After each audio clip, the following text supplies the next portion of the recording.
네, 안녕하세요. 교과서 310페이지, 311페이지 문제를 풀 건데요.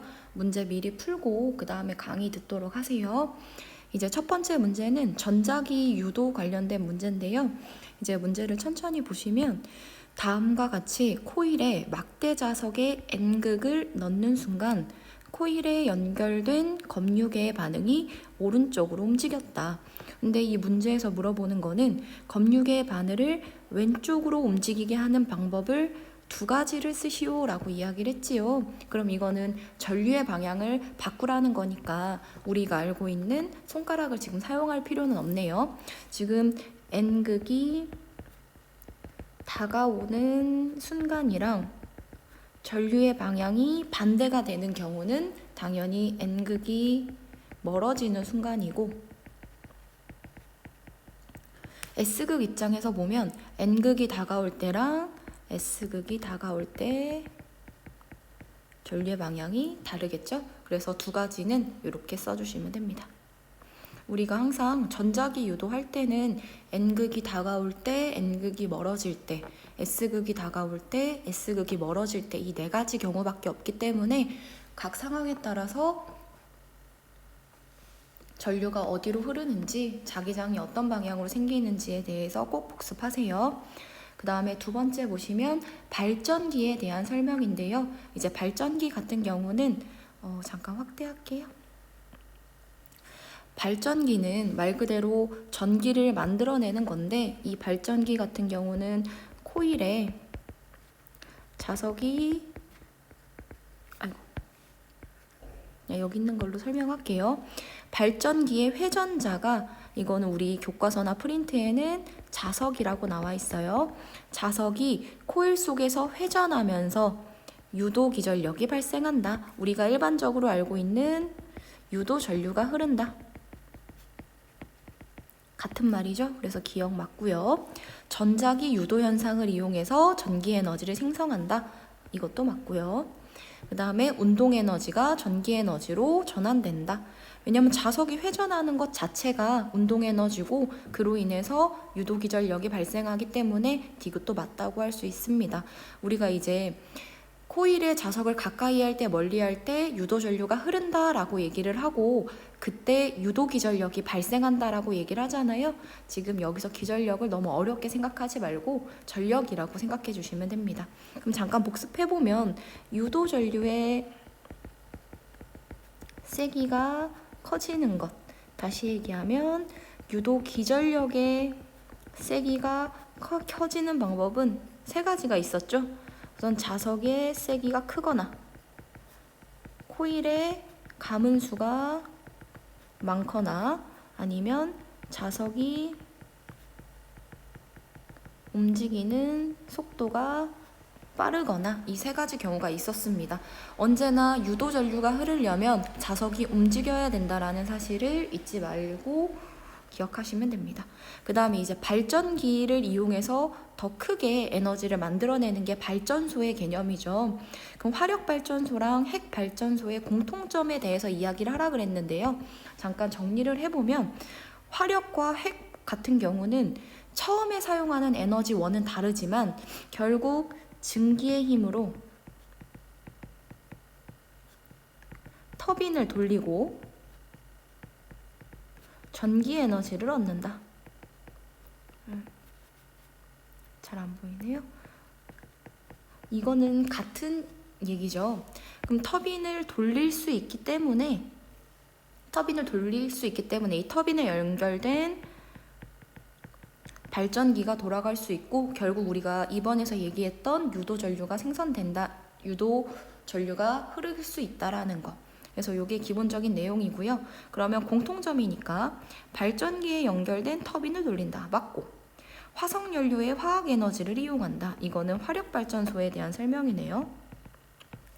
물을 끓여 만든 증기의 힘으로 터빈을 돌린다. 아까 처음에 증기의 힘으로 라고 이야기를 했죠. 그리고 전자기 유도 현상을 이용해서 전기 에너지를 생성한다. 이것도 맞는 말입니다. 그래서 터빈이 돌아가면서 그 터빈이 연결된 발전기도 함께 움직일 수 있다라는 거.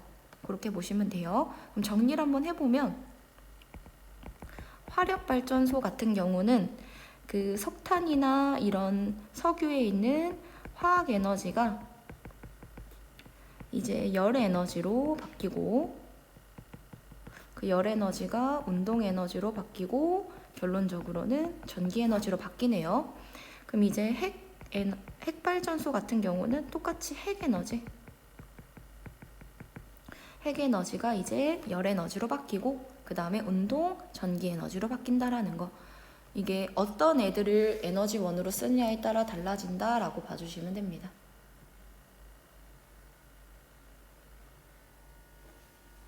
이제 저기 4번으로 올라갈게요. 다음은 발전소에 생성된 전기 에너지가 송전선을 따라서 가정으로 전달되는 과정을 나타낸 것인데, 발전소의 높은 전압으로 송전하는 까닭을 쓰시오. 우린 이거 알고 있죠. 높은 전압으로 송전하는 까닭은 중간에 손실되는 손실 전력을 줄이기 위해서다 라고 알고 있죠. 그럼 잠깐 얘기를 해보면, 도대체 손실 전력은 왜 생기냐면, 이게 우리가 송전하는 과정에서 전류가 흐르게 되면서 그 전류에 의해서 열이 발생하고 또 그 저항에 의해서 열이 발생하기 때문에, 우리가 손실 전력은 공식으로 I제곱 R이라고 배웠었죠. 여기서 이제 사용되는 용어 좀 정리를 해보면, I는 송전 전류, 그리고 R은 이제 우리가 사용하는 송전선의 저항입니다. 그래서 전류가 세게 흐를수록, 저항이 클수록 손실 전력이 발생을 하는데요. 그러면 이 과정에서 내가 처음에 내보내는 송전 전력을 P0라고 하면, 이게 일정한 상황에서 송전 전력은 V 곱하기 I죠. 여기서 V도 정리해 볼게요. V는 송전 전압. 그러면 지금 송전 전력이 일정할 때, 얘가 일정한 상황에서 제가 V를 키워버리면, 전압을 높이면 전류가 줄어든다라는 거는 충분히 알고 계시죠? 그래서 전압을 높이면 전류가 줄어들기 때문에 결론적으로 손실 전력을 줄일 수 있다. 그래서 공식이 하나 더 생기죠. 여기서 I를 기준으로 정리를 해보면, I는 V분의 P0고, 이 공식을 I제곱 R, 손실 전력에 대입을 하면, 손실 전력은 V분의 P0 제곱 R, 이렇게 써주실 수 있습니다.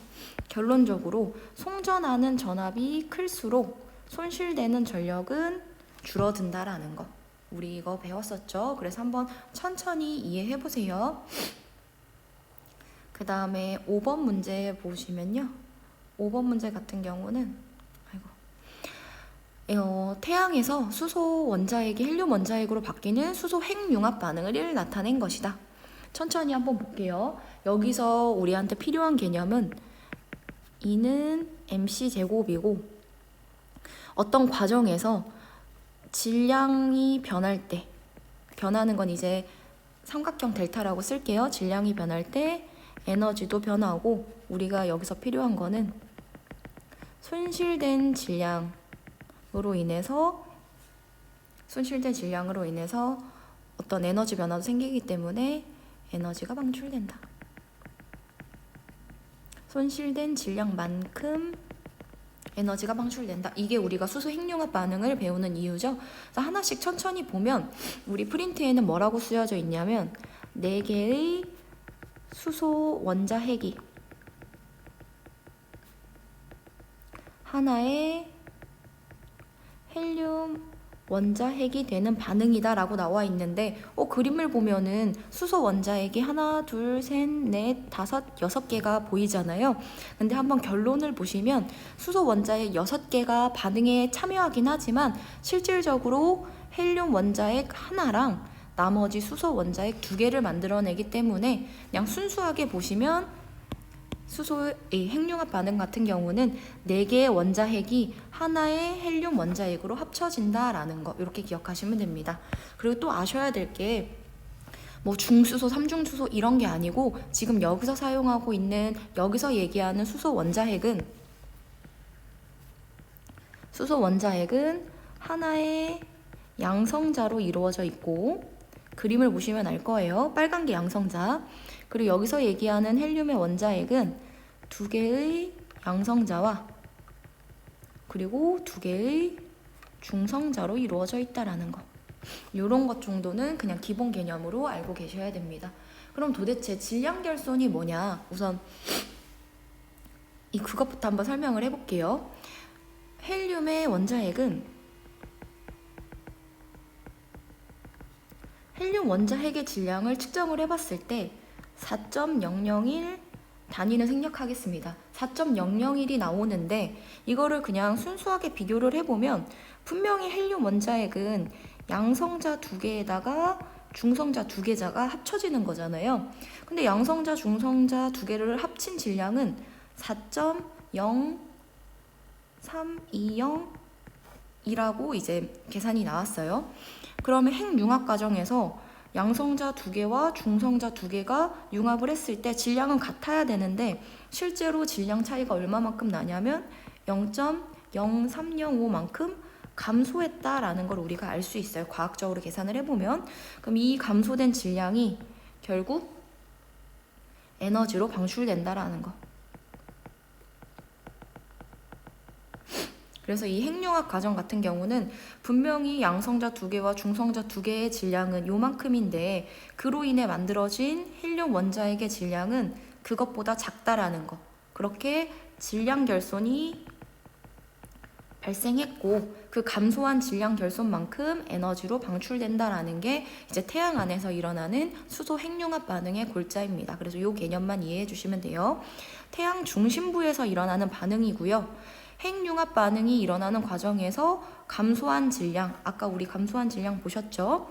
감소한 질량에 해당하는 에너지만큼 방출된다라는 거. 문제가 발생하는 에너지이기 때문에 그 에너지에 대한 설명이니까 니은도 맞고요.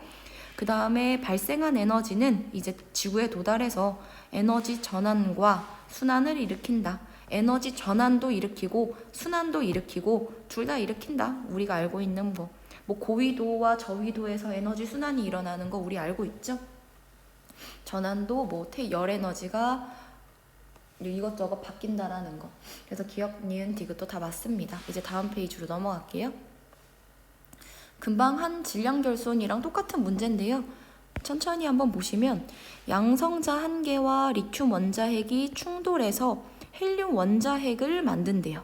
그때 2개를 만든대. 그럼 계산을 한번 해볼게요. 양성자 하나가 1.007 그리고 리튬 원자핵이 7.016 이거 2개를 합치면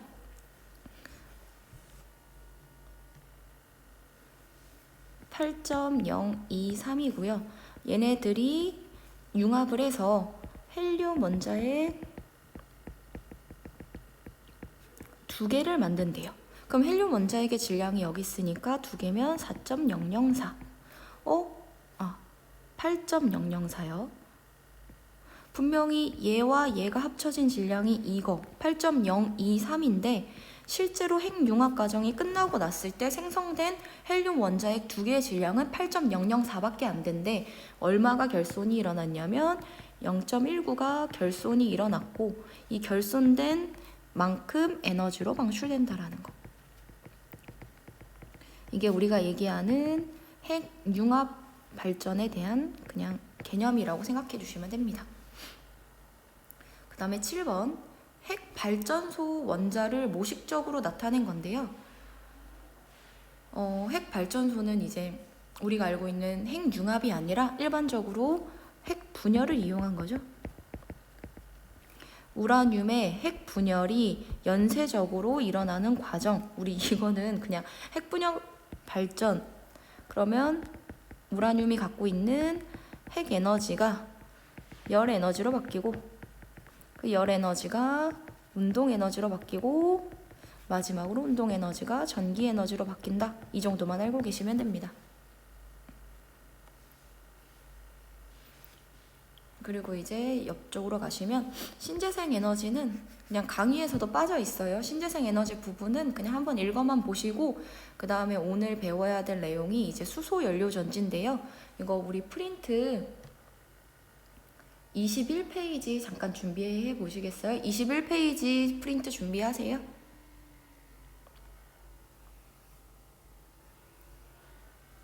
이제 뭐 여러 가지 신재생 에너지 중에 우리한테 중요한 거는 이제 수소 연료 전지이기 때문에 그 관련된 내용을 잠깐 설명하겠습니다. 이제 수소 연료 전지를 배우려면 물의 전기 분해를 이해하셔야 되는데요. 물의 전기 분해와 수소 연료 전지는 아예 다른 개념이기 때문에 분리하셔서 기억을 하셔야 돼요. 근데 왜 둘을 같이 배우느냐? 물을 전기 분해해서 얻어낸 수소를 가지고 수소 연료 전지를 돌리기 때문에 그 두 개를 연결지어서 배우는 거지만 과정이 전혀 다르기 때문에 문제를 풀거나 공부할 때는 따로따로 기억을 하셔야 됩니다. 물의 전기 분해는 말 그대로 전기를 이용해서 물을 분해하는 거거든요. 전기를 이용해서 물을 분해하는데 여기서 꼭 기억해 주셔야 될 게 액체 상태의 물을 전기 분해했을 때 뭐가 생성되는지 수소 기체와 산소 기체가 생성이 됩니다. 전기 분해를 하는 원리는요. 이유는 가장 안전하고 간단한 상태로 분리를 하는 거기 때문에 전기 분해의 원리는 물을 수소 기체와 산소 기체로 분해한다라는 거. 그리고 요거는 이제 옛날부터 많이 배웠는데 우리가 일반적으로 수소나 산소는 우리 주변에 존재할 때 H2, O2 상태로 존재해야 안전한 상태이기 때문에 이렇게 H2O2로 분해된다라고 알고 계시면 됩니다. 근데 이게 앞에 개수를 맞춰줘야 돼서 이렇게 개수를 맞춰주시면 됩니다. 요 화학 반응식은 기억하셔야 돼요. 그러면 특징을 한번 천천히 보면요. 수소 기체도 우리 주변에 존재하잖아요. 얘도 무색이고요. 그 다음에 산소 기체도 무색입니다. 그 다음에 얘 무취. 냄새가 따로 나지 않아요. 그러면 도대체 전기 분해를 했을 때 생성된 기체가 수소 기체인지 산소 기체인지 구분할 수 있는 방법이 뭐가 있냐? 성냥불을 이용하는 방법이 있습니다. 꺼져가는 성냥불을 가까이 했을 때 수소 폭탄 기억하시면 돼요. 수소 같은 경우는 펑 터져버리기 때문에 펑 소리를 내고요. 진짜 성냥불을 가까이 했을 때 펑 소리를 내고요. 그 다음에 산소는 다른 아이가 탈 수 있게 도와주는 기체잖아요. 그래서 꺼져가는 성냥불이 가까이 갔을 때 산소랑 가까이 됐을 때에는 활활 타오른다라는 거.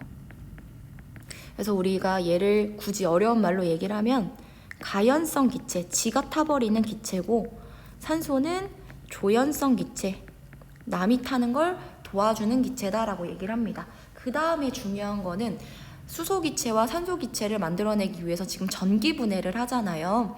그러면 전기 분해는 플러스극, 마이너스극이 존재합니다. 플러스극 여기 그림 보시면 실제로 전지에 플러스극이 연결된 부분이랑 전지에 마이너스극이 연결된 부분이 있죠. 이 플러스극이 연결된 부분에서 생성된 기체랑 마이너스극이 연결된 부분에서 생성된 기체가 다르거든요. 그래서 요건 암기해 주셔야 돼요. 수소 기체는 마이너스극이 연결된 부분에서 생성이 되고 산소 기체는 플러스극이 연결된 부분에서 생성이 됩니다. 그 다음에 또 하나. 지금 조금 어려울 수도 있는데 앞에 수소에는 이자가 붙었고 그 다음에 산소에는 아무것도 붙지 않았죠? 이건 1이 생략된 경우거든요. 그럼 똑같은 물을 전기 분해했을 때 생성되는 기체의 양은 수소가 분명히 많잖아요. 정확히 몇 배가 많냐면 2배가 많습니다. 그래서 생성된 기체의 부피를 보면 2대 1로 생성되기 때문에 우리는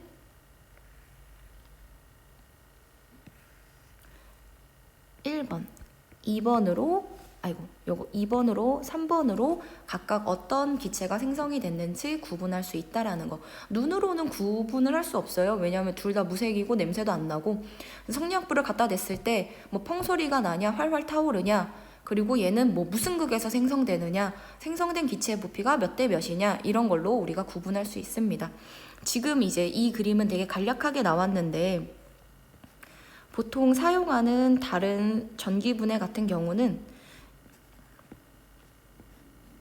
여기가 이제 플러스극, 그럼 여기는 이제 마이너스극, 이건 전지를 나타낸 거예요. 그러면 그림을 되게 못 그리지만 그냥 잘 봐주세요. 원래 이렇게 물이 가득 차 있었는데 지금 전기분해를 함으로 인해서 물들이 기체로 바뀌잖아요. 그럼 기체로 바뀌면은 여기 기체가 차지하고 있는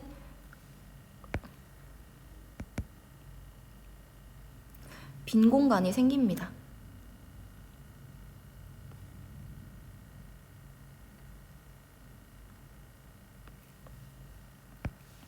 기체가 차지하고 있는 빈 공간이 좀 생겨요. 그럼 제가 지금 그림을 그릴 때 기체가 차지하고 있는 빈 공간이 생기기 때문에 물이 밀려 나온 거거든요. 그러면 요만큼이 이제 기체 A과, 그리고 또 그림 그리면 안 되지. 이만큼은 기체 B가 되는데, 생성된 기체 양이 지금 A랑 B 봤을 때 어디가 더 많이 생성이 됐어요? A가 더 많이 생성이 됐죠? 그럼 우리는 알고 있어요.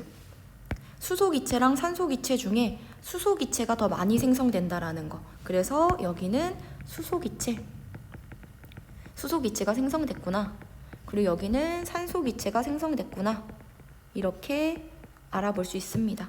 그리고 극을 알려줬기 때문에 플러스 극이면 산소기체, 마이너스 극이면 수소기체, 이렇게 알 수 있겠죠?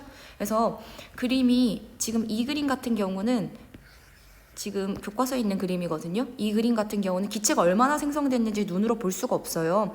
근데 이렇게 실린더를 거꾸로 해놓고 설치를 해놓고 물을 가득 채워놓은 다음에 전기분해를 시키면은 생성된 기체의 양만큼 빈 공간이 생기고, 우리는 그 빈 공간은 기체가 채우고 있는 거잖아요. 빈 공간 취소할게요.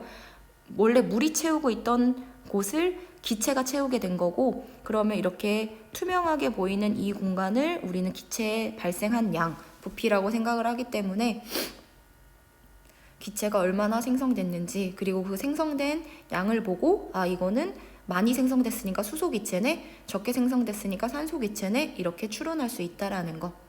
그래서 우리가 오늘 이 시간에 기억해야 될 거는 물을 전기분해하는 이 반응식, 두 개의 물을 전기분해하면 두 개의 수소기체랑 하나의 산소기체가 생긴다라는 거.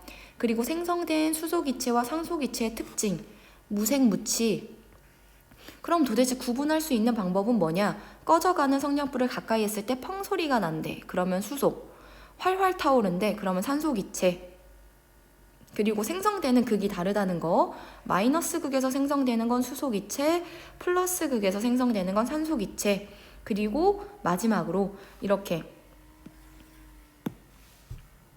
부피를 확인할 수 있대. 뭐 우리 눈으로 확인하라 그럼 눈으로 확인하면 되고, 아니면은 부피가 몇 대 몇이다, 어디가 많이 생성됐다 알려줬어.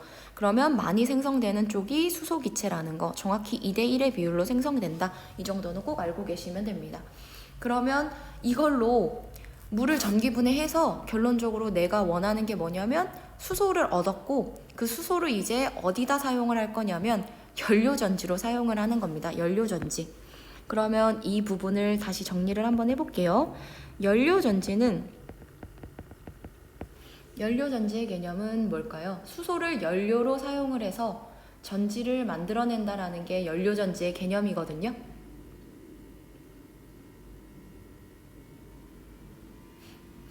그래서 우리 프린터에도 나와 있는데, 이 연료전지는 연료의 화학적 에너지를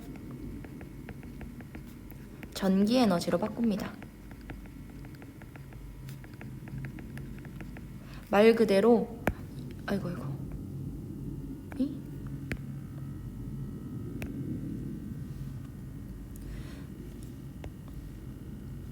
연료를 이용해서 전지를 만들어내는 과정이에요. 지금 이 얘기를 들을 때는 물의 전기분해는 아예 까먹어야 돼요. 물의 전기분해랑 전혀 상관없는 내용이에요.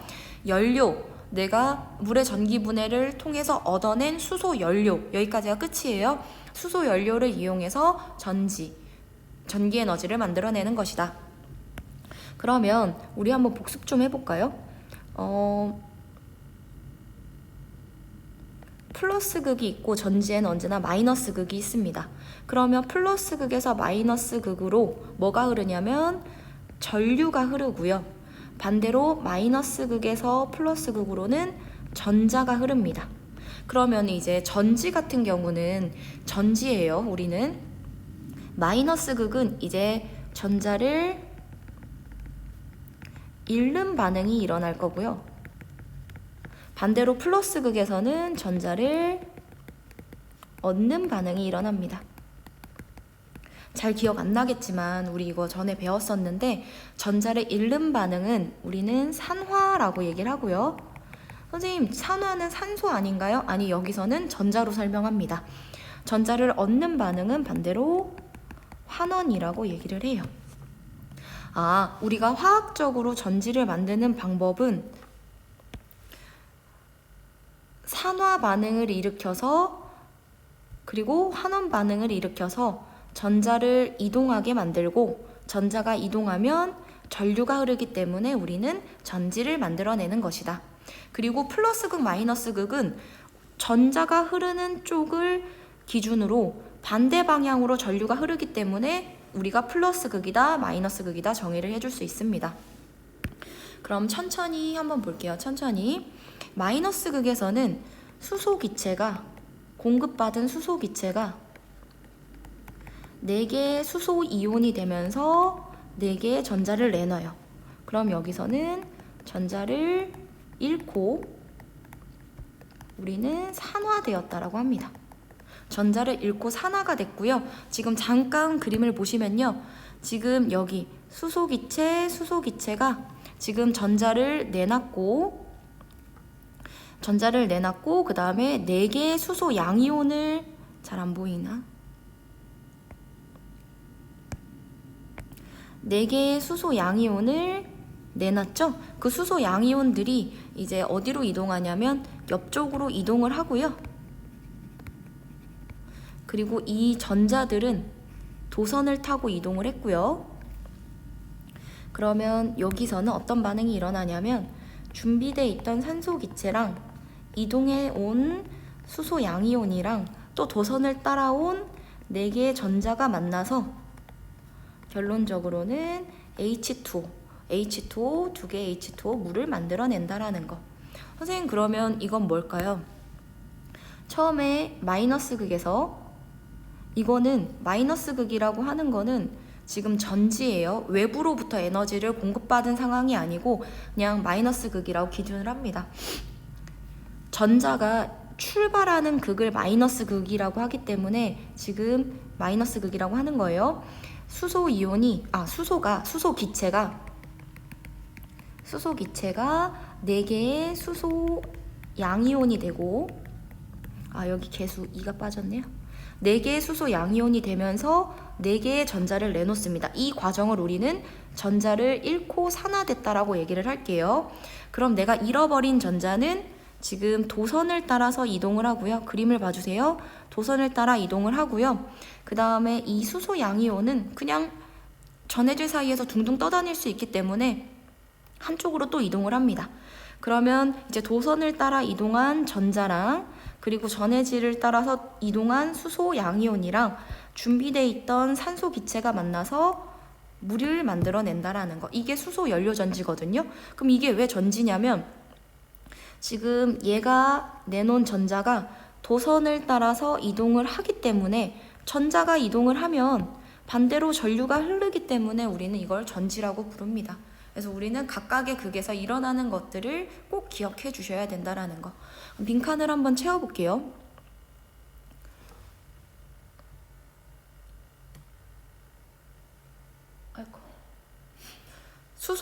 지금 수소가 산화돼서 물이 생성되는 반응을 이게 중요하죠. 화학 에너지를 전기 에너지로 전환하는 장치이다.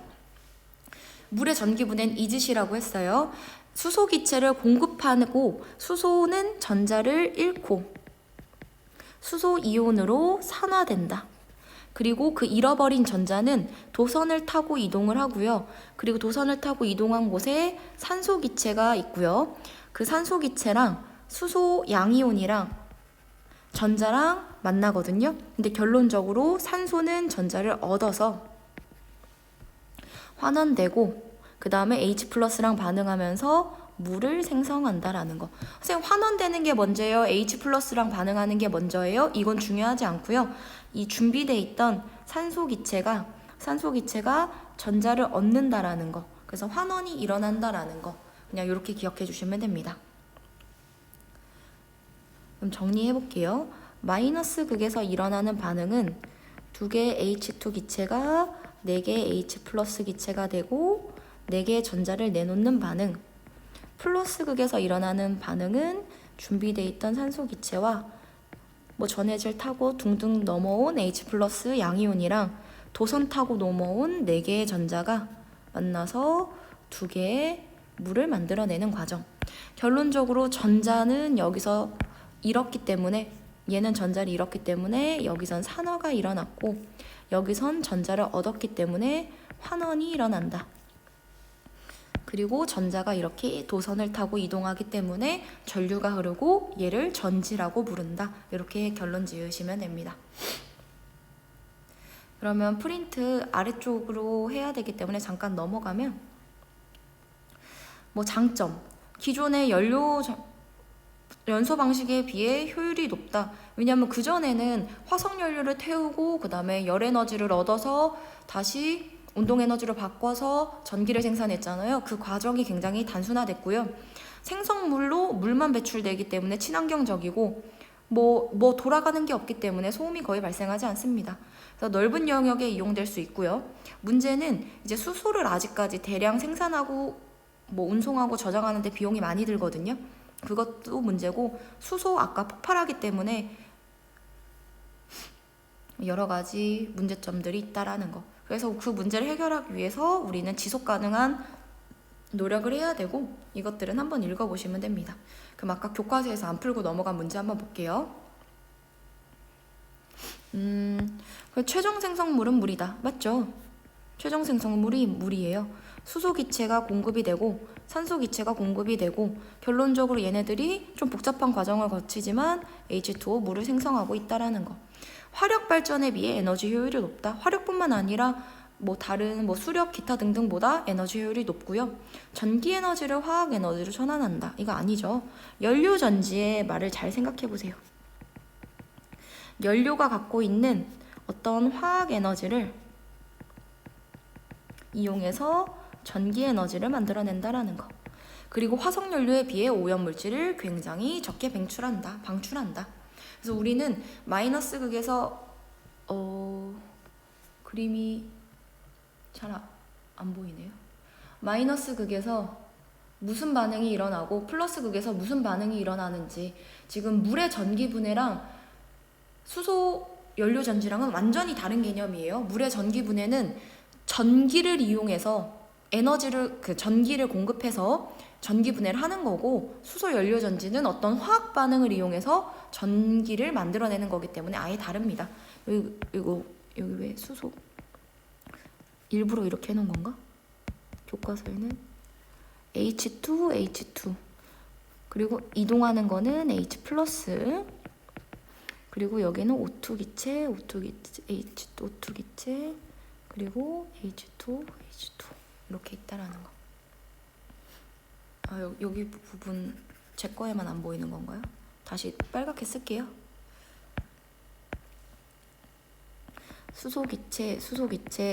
수소 기체가 전자를 내놓고 그 전자는 도선 따라 이동하고, 남아있는 H 플러스는 전해질 둥둥 떠서 그냥 이동하고, 그 다음에 공급된 산소 기체랑 만나서 결론적으로 H2O 물을 만든다라는 거. 이렇게 기억하시면 됩니다. 고생하셨습니다.